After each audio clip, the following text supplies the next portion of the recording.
어, 지난 주일 우리들은 말씀을 통해서 어떤 한 사람이 영생을 얻으려고 주님께 찾아왔던 것을 우리가 듣게 되었어요. 근데 이 사람은 이름이 없는 한 부자였어요. 그래서 예수님께서 정말 이 사람을 함께 동행하는 제자로 삼고 싶어서 제자로 초청을 했어요. 그래서 가서 그 모든 재산을 다 팔아서 가난한 자들에게 주고 너는 나를 따라서 나와 함께 이 12제자 그룹에서 가장 위대하고 소중한 이 아름다운 인생의 사명을 함께 감당하자라고 초대를 했는데 그만 이 부자는 슬픈 기색으로 돌아가고 말았어요. 왜냐하면 예수님을 따르는 것보다 이 가진 돈이 더 소중했기 때문에 그 돈을 놓지 못해서 결국은 예수님을 따르는 것을 포기하고 돌아간 그런 이야기를 우리가 보게 되었어요. 그러자 예수님이 제자들에게 뭐라고 말씀하셨어요? 부자가 구원을 받는 것이, 부자가 하나님의 나라에 들어가는 것이 낙타가 바늘이 그 조그마한 귀에 들어가는 것보다 더 어렵다라고 하시면서 그렇게 얘기했는데, 그러자 이제 제자들이 아니 그렇게 존경받는 부자들이 복을 받았다고 하는 그 부자들이 하나님 나라에 들어가지 못하면 누가 감히 하나님 나라에 들어갈 수 있겠습니까? 라고 했더니 예수님은 하나님은 할 수 있다. 하나님은 할 수 있다라고 그렇게 말씀하셨던 것 우리가 잘 기억하고 있습니다. 오늘은 누가복음 18장에 그 얘기가 나오는데 오늘 누가복음 19장은 하나님은 할 수 있는 부자도 하나님의 나라에 들어갈 수 있고 이 낙타가 바늘 귀에 들어가는 것보다 더 힘든 이 일이 이루어지고 있는 것을 오늘 우리들에게 보여주고 있어요. 그래서 오늘 이 이야기를 통해서 하나님께서 나에게는 어떤 말씀을 하시는지를 경청하고 그 말씀에 응답하는 살아있는 그런 예배가 될 수 있기를 간절히 소원합니다. 오늘 등장하는 부자는 이름이 있어요. 그 이름이 무엇일까요? 삭개오. 어려서부터 우리가 들었던 그 유명한 삭개오. 이름이 삭개오예요. 근데 이 삭개오는 구체적으로 어떤 사람이었을까? 우리 2절 말씀 같이 읽겠습니다. 삭개오라 이름하는 자가 있으니 세리장이요 또한 부자라. 자, 여기서 두 가지를 통해서 이 사람이 어떤 사람인지 보여주고 있는데 첫 번째 세리장이에요. 세리인데 또 장이라. 세리만 해도 굉장한 사람인데 그게 장이니까 얼마나 권력이 있는 사람이겠어요. 근데 이 권력은 오늘날 말하면 이렇게 의정부 세무서 서장과 같은 거죠. 장이니까 세금을 걷어들이는 사람이니까 의정부 세무서 서장과 같은 사람이에요. 그런데 오늘날 의정부 세무서 서장님 되면은 참 대단하신 분이다 이렇게 칭찬을 하겠지만은 그때 당시에 세무서 서장은 아주 악독한 사람이었어요. 왜냐하면은 로마 제국의 식민지 생활하고 있었는데 이 로마 제국이 이 식민지 사람들에게 돈을 탈취하려고 현지 사람들을 세리로 세웠어요. 그래서 돈을 거둬들이는 일을 하게 되었는데 돈도 적게 거둬들였으면 모르는데 많이 거둬들인 데다가 또 거기에 또 더해서 거둬들였어요. 그래서 세금을 착취해서 자기가 부자가 되는 그런 일을 했던 사람이 바로 이 세리들이에요. 그러니까 그때 당시에는 매국노라는 이름을 받았어요. 매국노. 나라를 팔아먹고 백성을 팔아먹고 백성의 재산을 팔아먹는 사람이다. 그래서 매국노다, 도둑놈이다 하는 얘기를 듣는 사람이 바로 세리장이었어요. 그러니까 그 공동체에서 굉장히 소외된 사람이고 또 저주를 받는 사람이었다라는 것입니다. 두 번째, 세리장이면 또한 부자라. 그렇게 탈취하니까 부자가 될 수밖에 없죠. 그러니까 깨끗한 부자도 아니고 칭송받는 부자도 아니고 사람들 앞에 저주를 받는 그런 부자, 없었으면 좋을 부자, 덕이 되지 않는 부자, 그것이 바로 이 삭개오의 모습이었다라는 것입니다. 하루는 이 삭개오가 예수님께서 이 마을에 오신다는 소문을 듣게 되었어요. 그래서 이 삭개오도 이상하게 예수님을 보고 싶은 마음이 생겼다라는 것입니다. 여러분, 삭개오한테 굳이 예수님이 필요합니까? 높은 권력은 다 가졌죠. 또 재물은 최고의 부자가 되었죠. 그럼 그게 그에게 예수님이 필요하겠습니까? 그런데 이 삭개오도 예수님을 만나보고 싶었던 거예요. 여러분, 세상에 모든 것을 다 가져도 채우지 못하는 이 영적인 갈급함은 누구에게나 다 있습니다. 그렇기 때문에 모든 사람은 예수님을 만나고 싶어하고 모든 사람은 아직도 채우지 못한 것에 채우고 싶은 마음이 있어서 그것을 채워줄 수 있는 사람을 찾아가게끔 되어 있어요. 그래서 이 세상 어느 누구도 여러분 예수님을 만나고 싶어한다라는 사실을 꼭 명심해야 됩니다. 다만 그것이 예수님인 줄 모르고 그것이 어떤 사람일까 혹은 어떤 계획일까 어떤 프로그램일까 생각해서 그것이 나를 존귀하게 만들어주고 나를 가치 있게 만들어주고 내 삶을 의미 있게 만들어주고 나를 고귀하고 승부하게 만들어줄 것이 있다라는 그런 기대를 모든 사람들이 가지고 있어요. 그런데 최종적으로 그 일을 할 수 있는 유일한 분은 예수님이시다라는 것을 우리는 잘 알고 있습니다. 자, 예수님을 만나고 싶었어요. 제가 이 설교를 준비하다가 예수님을 한번 만나서 예수님과 함께 전심 식사 한번 하면은 얼마나 좋을까 이런 생각을 하게 되는데 왜 그러냐면은 여러분 세계적으로 투자의 귀재라고 할 수 있는 워런 버핏이 있습니다. 워런 버핏. 참 그 미국의 부자들은 참 멋있어요. 얼마 전에 그런 기사를 읽게 되었어요. 미국의 부자들은 제발 우리 좀 세금 좀 많이 매겨주세요. 그게 정부의 요청사항이었어요. 아니 우리 돈 너무너무 많이 가졌으니까 좀 세금 많이 때려가지고 좀 많이 가져가세요. 이것이 그들의 요구사항인데 정부는 세금을 안 매겼어요. 왜냐하면 그 사람 세금 먹이다가 그 밑에 줄줄이 다 세금을 매겨야 되기 때문에 부자들로부터 정치 후원금을 받고 있는 상황이라서 이 부자들에게 세금을 많이 못 때리는 게 이스라엘의 생태예요. 그런데 미국의 부자들은 참 대단한 게 우리 좀 세금 좀 많이 매겨달라고 하니 참 대단하다는 생각이 들어요. 그 중에 한 사람이 워런 버핏이에요. 근데 워런 버핏과 만나서 전심 식사를 함께 할 수 있는 이 티켓을 경매하게 됐는데 작년에는 이게 전심 한 끼 값이 얼마였냐면 39억이었어요. 세상에 한 사람 만나서 전심 식사 1시간 하는데 그것을 따고자 싶어서 경매를 붙였는데 39억 원까지 올라갔어요. 원래는 얼마까지 올라갔을까요? 보니까 47억 원이에요. 47억 원. 47억 원이면 교회를 몇 개나 세울 수 있는데 47억 원을 주고 그 경매를 따서 워런 버핏하고 한번 앉아서 밥 먹고 싶은 사람들이 막 줄 서 있다는 거예요. 왜 그럴까? 그 자리에 한번 앉는 것 자체가 너무나 좋은 존귀한 자리고 자기에는 너무나 기쁘고 즐겁고 삶에 뭔가 큰 것을 이룬다는 그런 느낌이 드는 자리고 두 번째는 워런 버핏이 주는 그 지혜를 한번 듣고 싶은 거예요.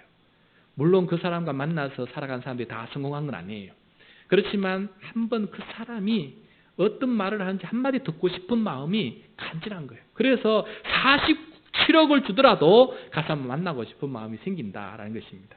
그것처럼 우리 모든 사람들의 마음속에는 내 삶의 문제, 내 삶의 고민, 내가 좀 이 세상을 좀 행복하게 살고 싶어 하는 열망, 어떻게 하면 좀 지혜롭게 한번 살아보고 싶을까 하는 그러한 출구를 찾고 싶어 하는 사람들이 많이 있어요. 그래서 예수님 한번 만나서 식사 한 끼 먹으면서 주님 좀 지혜를 주십시오 하면서 그렇게 사람을 만나고 싶어 하는 것이죠. 그것처럼 아마 이 삭개도 정말 예수님을 한번 만나고 싶었던 것 같아요. 마음속에 뭔가 다 세상 사람들이 성공이라고 하는 권력, 돈 다 가졌지만은 속에 뭔가 채우지 못한 것이 있었기 때문에 그것을 채우고 싶은 마음이 간절했기 때문에 예수님을 만나고 싶었던 것입니다. 자, 그런데 보고 싶었는데 이 사람에게 문제가 생겼어요. 예수님을 만나고 싶었는데 예수님을 만날 수 없도록 가로막는 장애 요소가 그에게 있었어요. 3절 4절 말씀 우리 같이 읽도록 하겠습니다. 시작.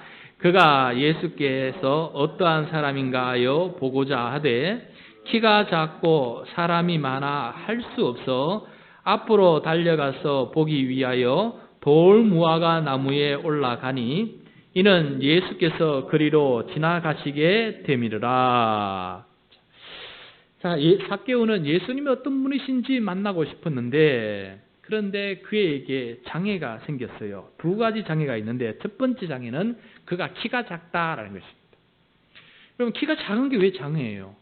다른 사람들 앞에 서서 무리 앞에 서서 맨 앞에 서서 보면 되지 않습니까? 그런데 삭개오는 무리들 앞에서 설 수가 없어요. 왜냐하면 지탄의 대상, 비판의 대상, 사람들과 가까이 갈 수 없는 그런, 가까이 가면 돌멩이라도 맞을 그런 대상이었기 때문에 그냥 앞에 달려가 설 수 없는, 사람들 앞에서 그렇게 우뚝 설 수 있는 그런 존재가 못 되었어요. 그래서 그 뒤에서 봐야 되는데 키가 작다 보니까 앞에 있는 사람들 다 시야가 가려졌기 때문에 예수님을 만나고 보고 볼 수 있는 그런 기회가 없었다라는 것입니다. 두 번째, 또 사람이 많았다는 거예요. 또 사람이 좀 적으면은 사이사이에 이렇게 예수님을 볼 수 있는 그런 기회를 얻을 수 있겠지만은 사람이 빽빽하게 섰다 보니까 이 예수님을 만날 수 있는 그런 기회조차도 또 가려지게 돼요. 그래서 키가 작은 것, 그다음에 사람이 많은 것, 이것이 예수님을 만날 수 없는 장애물이 된 거예요. 여러분, 이거는 마치 우리들에게도 비슷한 일이에요. 그러니까 살다 보면은 예수님을 만나는 그 길에 만날 수 없어, 너는 예수님 만날 수 없어 하고 이렇게 우리를 가로막는 요소들을 우리들에게 이렇게 심어줘요. 이미 타고나면서 우리에게 장애물도 있어요. 그리고 또 환경이 우리가 만들어주는 것도 있어요. 그런데 이 모든 것에서 마귀는 우리들에게 속삭입니다. 너 그것 때문에 안 돼.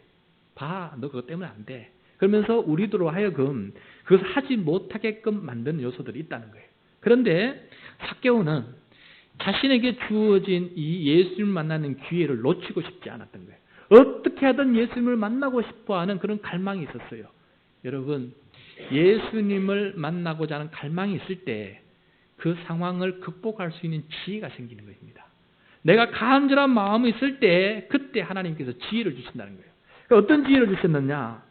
자기의 키가 작은 것과 사람들의 많은 것들을 다 극복할 수 있는 것이 무엇이냐면은 바로 돌무화과 나무 위에 올라가서 나무 위에서 바라보는, 그러면 사람들하고도 떨어져 있고 또 예수님을 직접 바라볼 수 있고 혹여 또 예수님이 자신을 볼 수 있는 그런 좋은 기회가 되기 때문에 나무 위에 올라갔다라는 것입니다.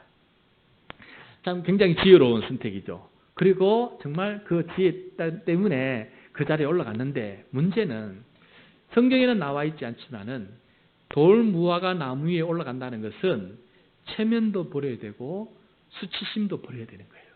생각해 보십시오. 세리장이 그 돌무화과 나무 위에 올라가가지고 예수님 보겠다고 올라가 있는 그 모습을 한번 보십시오. 그거는 체면도 수치심도 다 내려놓는 자리예요. 그러니까 육신은 높은 자리에 있지만은 마음은 지금 굉장히 낮아진 자리에 있는 거예요.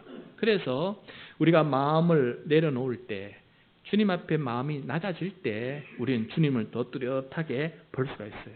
우리 오늘 또 이렇게 예배 드리지만은 우리 마음의 심령이 가난한 자에게 천국이 저희 것임이라고 되어 있어요. 그래서 우리의 마음이 가난해진다. 우리의 마음이 가난해진다는 것은 이런저런 수치심, 모든 것들을 다 내 마음에서 내려놓는 거예요. 빈 마음이 되는 거예요. 그래서 주님만 볼 수 있는 마음이 될 때, 그때 우리가 주님을 만날 수가 있게 된다. 수치심, 또 체면, 이런 거 다 내려놓아야 우리가 주님을 볼 수 있다라는 것입니다.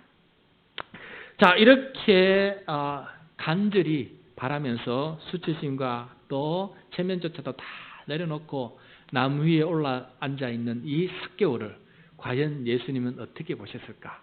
그 삭개오의 그 노력을 감지하고 계셨을까? 우리 5절 말씀 우리 같이 한번 읽도록 하겠습니다. 시작.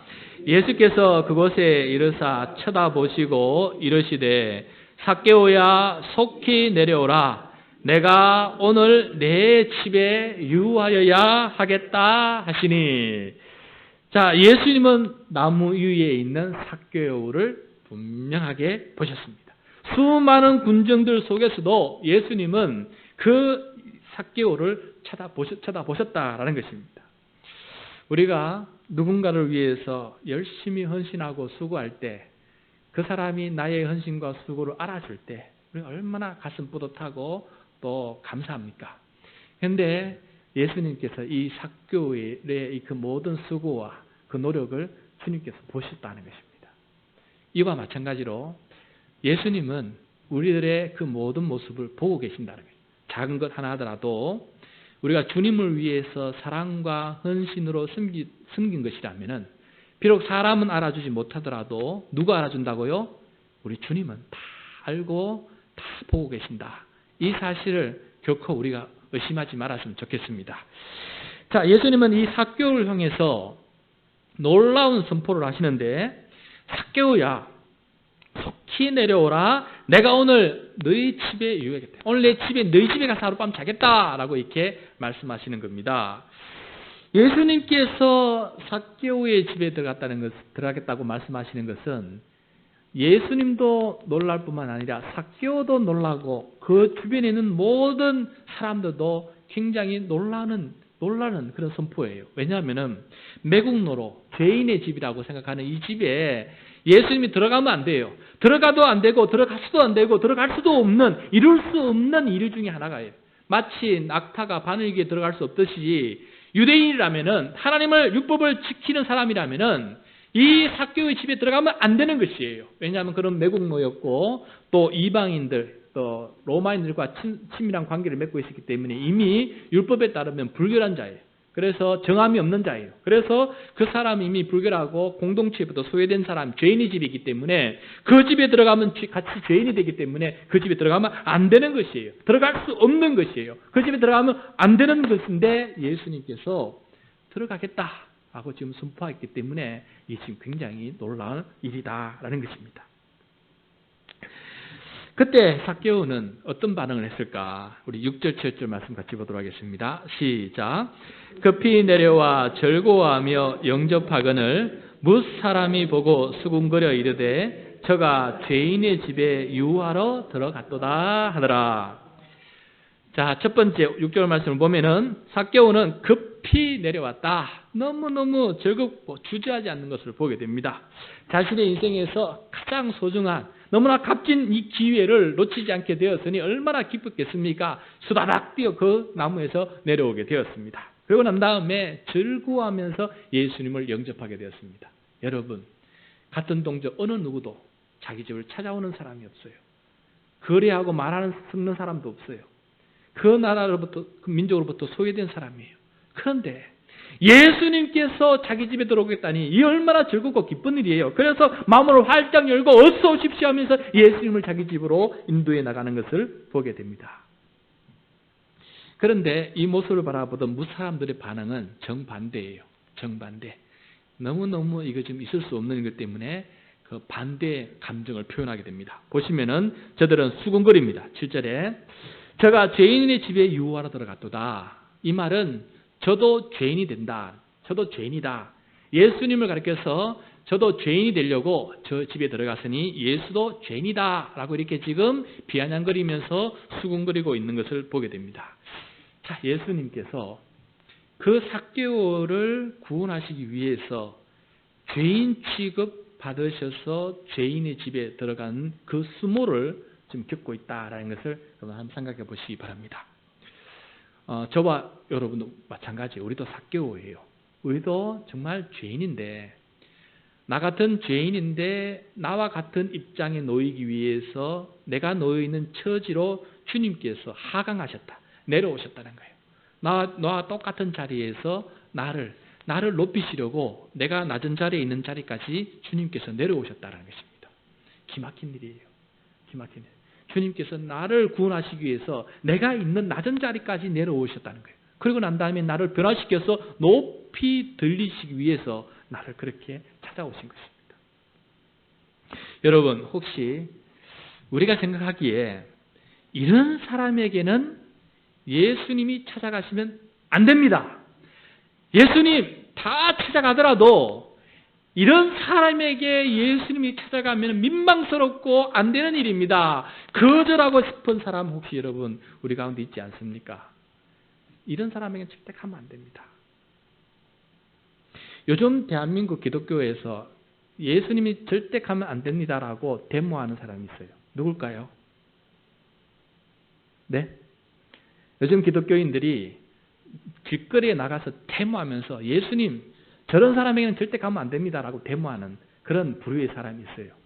이 사람 구원받으면 안 되고 이 사람들은 이게 죄인이고 이 사람들은 가까이 할 종자가 못 된다라고 저주하는 사람이 있어요. 누구일까요? 요즘 기독교가 그렇게 하는 사람. 동성애자예요. 동성애자. 생각해보여요. 우리 지금 생각에는 동성애자? 가까이 가도 안 되고 말도 섞어도 안 되고, 아니 저런 사람들이 구원받아서 살아간다? 아니 동성애자가 어떻게 구원받아 살아가? 있을 수도 없는 일이고 있어도 안 되는 일이고, 그런 낙타가 바늘귀에 들어가는 것보다 더 어려운 일이기 때문에 그런 사람, 기독교인들이 지금 그렇게 이야기하고 있는데, 아마도 지금 비슷한 상황이 아닐까 생각 들어요. 비슷한 상황이 아닐까. 자, 그러면은 예수님을 영접하자 삭개오는, 그 매국노와 죄인이었던 삭개오는 어떻게 변화가 일어나는지 한번 봅시다. 8절 9절 말씀 같이 읽겠습니다. 시작. 삭개오가 서서 주께 여짜오되 주여 보시옵소서, 내 소유의 절반을 가난한 자들에게 주겠사오며 만일 누구의 것을 속여 빼앗는 일이 있으면 내 갑절이나 갚겠나이다. 예수께서 이르시되 오늘 구원이 이 집에 이르렀으니 이 사람도 아브라함의 자손이로다. 아멘. 자, 먼저 삭개오는 엄청난 회개를 하게 됩니다. 주여 보십시오. 내 소유의 절반을 가난한 자들에게 주겠습니다. 여러분, 10분의 1도 아니고 지금 2분의 1, 절반을 뚝 떼어내어서 바로 가난한 자하고 나누겠습니다. 여러분, 기적이 일어난 거예요. 기적이 일어난 거예요. 낙타가 바늘귀에 들어가는 일이 일어났다는 것입니다. 보통 사람 같으면은 이런 정도 일을 할 수 있는 위인들은 언제 이런 일을 할 수 있냐면 죽을 때 합니다. 보통 죽을 때, 다 살고 난 다음에 죽을 때 자기의 전 재산을 사회에 환원한다거나 학교에 장학금으로 낸다거나 우리 교회에서는 또 교회 헌납한다거나 뭐 이런 일들이 벌어져요. 살아있을 때는 그런 일 안 합니다. 그런데 지금 삭개오는 아직 살아갈 일이 많은데도 갑자기 자기의 전 재산을 뚝 떼어서 주변에 그동안 자기가 칼취했고 탈취해서 중산층에서 가난한 자로 떨어졌던 그 많은 사람들에게 자기가 가진 재산의 절반을 떼어서 그들에게 다 나누어 주겠다라고 지금 얘기하고 있으니 이게 기적 아니겠습니까? 두 번째, 만일 누구의 것을 속여 빼앗은 일이 있으면 내 갑절로 갚겠다. 이 구약 율법이 나온 거예요. 훔친 거면은 네 배로 갚아야 된다는 게 있어요. 그래서 주님, 제가 혹시 또 속여서, 추가적으로 또 속여서 누군 것을 빼앗은 일이 있으면은 내가 4배로 갚는 사람이 되겠습니다. 자신의 죄를 지금 청산하고 있습니다. 죄의 대가를 지금 정확하게 치르고 있습니다. 죄값을 치르고 있다라는 뜻이에요. 자신의 죄에 대해서 회개가 무엇인지를 우리들에게 지금 보여주고 있습니다. 삭개오의 회개는 단순히 입술의 회개만이 아니라 삶의 뚜렷한 변화를 드러내는 행함이 있는 회개를 우리들에게 보여주고 있습니다. 삭개오가 예수님을 만남으로, 영접함으로 가치관이 바뀌었어요. 돈이 전부인 줄 알았는데 그게 아니다라는 것을 깨닫게 되었어요. 그리고 참된 행복은 어디에서 오느냐, 참된 행복은 어디에서 오느냐라는 것을 지금 제대로 깨닫게 되었다라는 것입니다. 이렇게 회개하는 이 삭개오에게 예수님께서는 구원을 선물로 선포하시는 것을 보게 돼요. 오늘 구원이 이 집에 이르렀으니 이 사람도 아브라함의 자손이미로다. 자, 죄의 자녀였던 이 삭개오는 구원받은 하나님의 자녀가 되었고, 또한 유대 공동체로부터 소외당한 이 삭개오는 다시금 아브라함의 자손으로 회복되었어요. 그래서 그가 복의 근원이 되고 복의 통로고 축복의 통로가 되었습니다. 하나님께서 아브라함을 부르셔서 이루고 싶었던 인류 구원의 그 역사가 지금 삭개오의 집에서 지금 일어나고 있는 것이에요. 복이 되고 복의 근원이 되고 하나님의 자녀가 되고 구원받는 백성이 되고 잃어버렸던 그 사람이 다시금 하나님께로 돌아온 일들이 지금 벌어지고 있다는 것입니다.